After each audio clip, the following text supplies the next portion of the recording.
Well, good morning and welcome on behalf of the British Government and my colleagues. I see at least one ministerial colleague, Alan Duncan, and there may be others in the audience.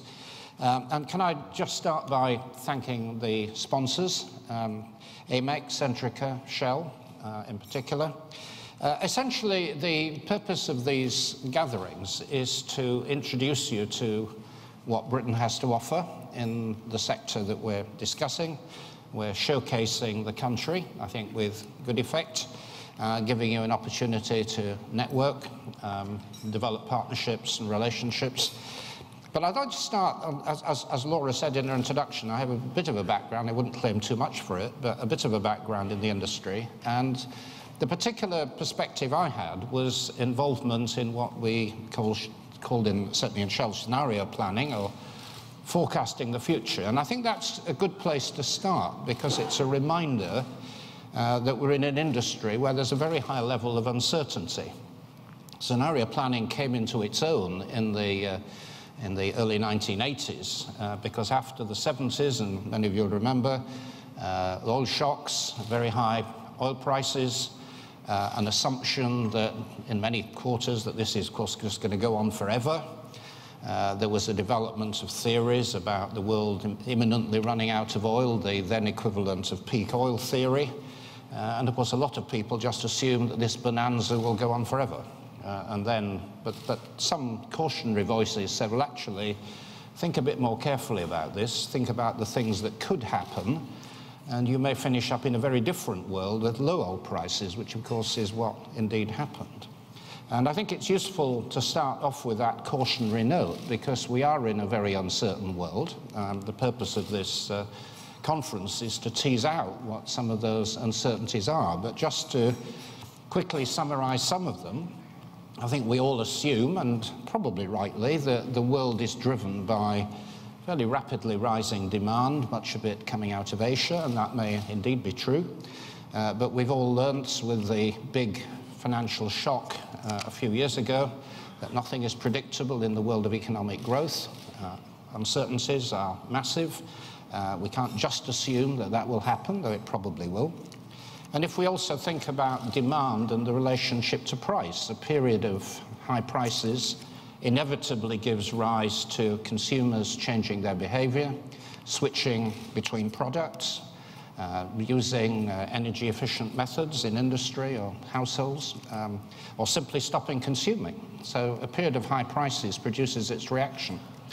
And it also, as we know from your experience, produces often a very vigorous reaction on the supply side. We've had a period of relatively high prices, and partly as a consequence of that, whole new oil provinces are beginning to appear. Brazil is now emerging as a major producer. Continental Shelf Africa in a similar way. There's been this explosion of gas supply. We have in the background the big reserves of unconventional oil and gas, particularly Canada, Venezuela, potentially environmentally problematic, but nonetheless almost inexhaustible in supply. So there are all of these uncertainties on both the demand side and the supply side that we need to be conscious of. I'm these days, of course, speaking from the standpoint of a government minister, helping to frame energy policy. And I think it's worth stressing that, of course, from the point of view of government, we're trying to pursue several different objectives at the same time.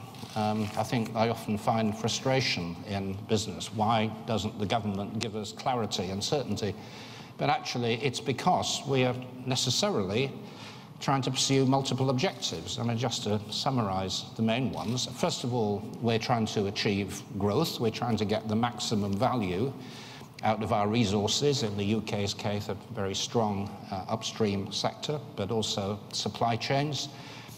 We can have arguments about the rate at which we discount the future. There's the cut between the stream of profits that goes to the industry and the amount that goes to government.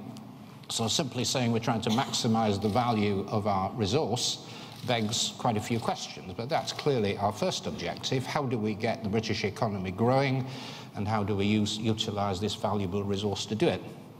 But we have a second objective, which is actually keeping prices down.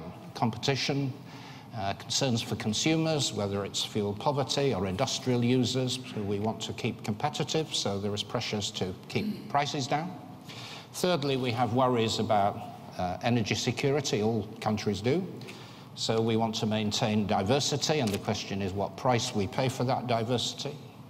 And then we have our environmental objectives, not just clean fuels, sulfur emissions and so on, but increasingly dominated by carbon production targets, which in the UK's case are legislated for, and balancing that against the other objectives. It's not straightforward, but I think what I hope you've seen emerging is a very clear commitment to supporting and building up our oil and gas sector, particularly gas, for which there is a massive future in the UK. We were very clear about that, alongside a restoration or rebuilding of nuclear power. The Prime Minister confirmed that yesterday, and alongside support for new renewables, particularly offshore. So we're trying to get that mix right, and I hope the signals are coming through clearly to you. And I basically acknowledge the importance of the industry. Just a few facts which sort of reinforce it. Something of the order of 450,000 people in this country depend on the oil and gas sector alone.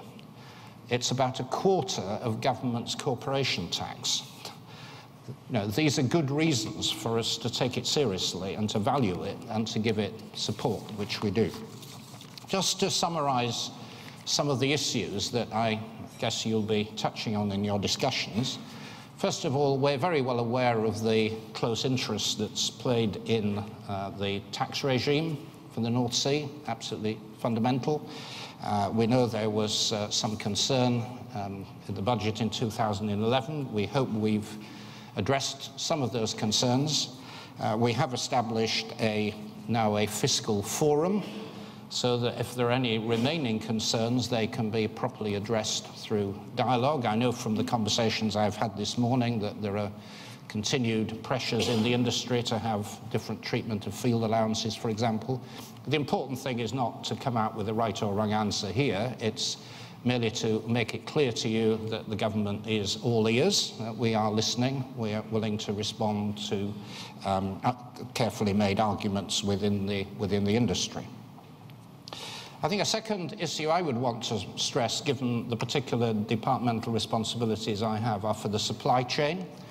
We have an exceptionally well-developed supply chain for oil and gas in the UK, as those of you who've been up to Aberdeen and seen some of the specialist companies there, very high-tech, some of the best companies in the world, but not just in the northeast of Scotland, but also on Tyneside, where you're now getting a revival of rig development.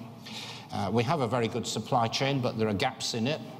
And part of my job is trying to work with the industry to fill in those gaps.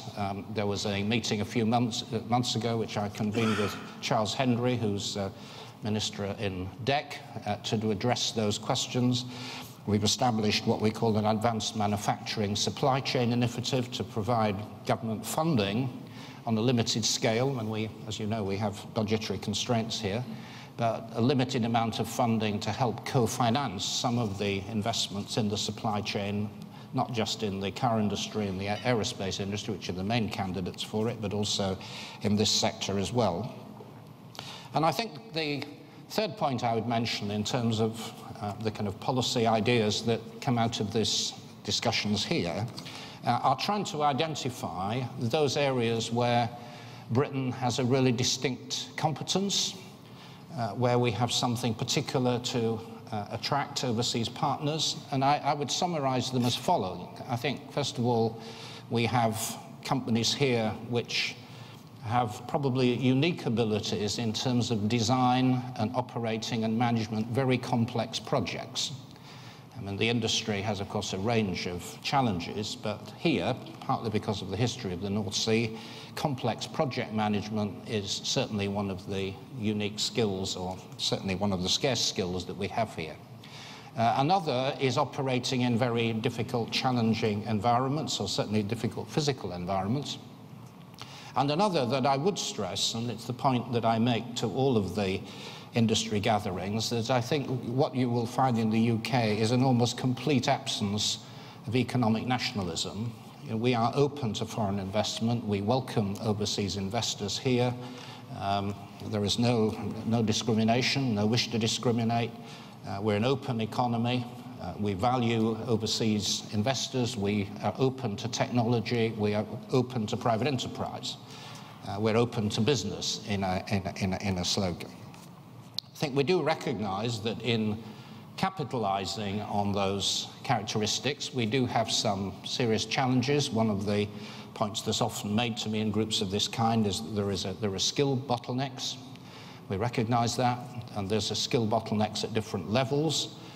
We do have a shortage of basic craft skills in many areas, which is why, despite the enormous constraints on government spending, we are ploughing a lot more resources into apprenticeships, grown by 60% in the last 2 years.